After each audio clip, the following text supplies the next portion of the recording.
Galing kami sa palengke at may dala kami balita para sa'yo. Good news at bad news. Anong balita? Ano bang gusto niyo unahin ko? Yung good o yung bad?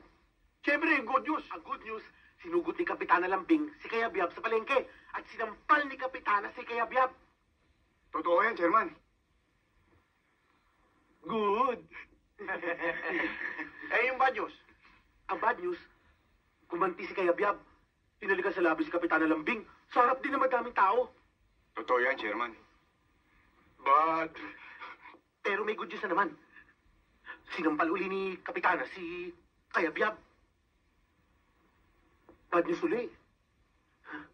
Hinatak ni Kayabyab si Kapitana. Hinalikan uli? Hindi. Anong bad news doon? Kasi para bang nagustuhan yung unang halik eh. Para bang humihilit pa ng isa pa nga. Totoo yan, Chairman. Very bad.